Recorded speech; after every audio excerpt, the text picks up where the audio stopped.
It is the spring of 33 AD, and Jerusalem is bursting at the seams. Over 200,000 pilgrims have flooded through its gates for the feast of Passover. The air hangs thick with the smoke of roasting lamb, the press of unwashed bodies, and the low hum of prayers offered in a dozen dialects. On the northern edge of the Temple Mount, Roman soldiers watch from the Antonia fortress. Their prefect, Pontius Pilate, has marched a full garrison up from Caesarea. Rome does not trust a Jewish Holy Week. In the pre-dawn darkness, a prisoner is hurried through the streets. Jesus of Nazareth, seized hours earlier in the Garden of Gethsemane, is dragged from the high priest's palace to an emergency session of the Sanhedrin. By the time the sun crests the Mount of Olives, the verdict is in: blasphemy. But the council has no authority to execute. For that, they need Rome. The prisoner is brought before Pilate at the Praetorium. The prefect interrogates him and finds no guilt worthy of death. He says so publicly. But the crowd, pressed and prodded by the temple authorities, roars back a single word: crucify. Pilate calls for a basin of water and washes his hands before the mob. I am innocent of this man's blood, he declares. The crowd answers, let his blood be on us and on our children. Jesus is handed over to the Roman scourging detail. The flagellum, a short whip fitted with bone and lead, tears into his back in methodical, devastating strokes. It is a punishment designed to bring a man to the very edge of death without pushing him over.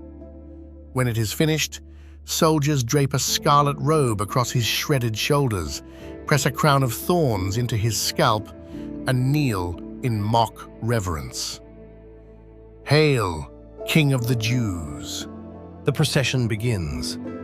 Jesus is forced to carry the patibulum, the 100-pound crossbar, through the narrow streets of Jerusalem. The route will later be called the Via Dolorosa, the way of suffering. He stumbles. He falls.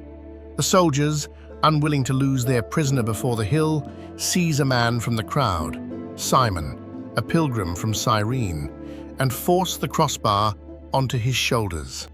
They reach Golgotha, the place of the skull, just outside the city walls. At roughly 9 in the morning, iron spikes are driven through his wrists and feet. The cross is raised upright and dropped into its socket in the rock. Above his head, a sign is nailed in 3 languages: Hebrew, Latin, and Greek. Jesus of Nazareth, King of the Jews. At noon, something inexplicable happens. Darkness falls over the land. Not an eclipse, not a storm, but an unnatural midday blackness that holds for 3 full hours. The crowds fall silent. Even the soldiers look to the sky.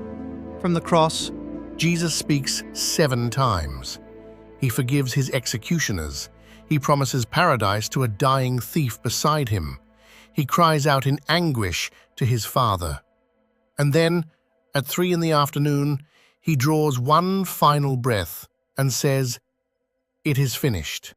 At the moment of his death, the earth shakes, rocks split apart, and inside the temple, the massive curtain, 60 feet high, woven as thick as a man's hand, tears from top to bottom, as if ripped by an unseen force. The barrier between God and humanity is torn down in a single, violent instant. As evening approaches, a wealthy member of the council named Joseph of Arimathea goes quietly to Pilate and asks for the body. He is joined by Nicodemus, who brings 75 pounds of myrrh and aloes. Together, they take the body down from the cross, wrap it in clean linen with the spices, and carry it to a brand new tomb cut from the rock, Joseph's own tomb, in a garden not far from Golgotha. A massive stone is rolled across the entrance. At the request of the temple authorities, Pilate stations a Roman guard. The tomb is sealed. No one is getting in. No one is getting out.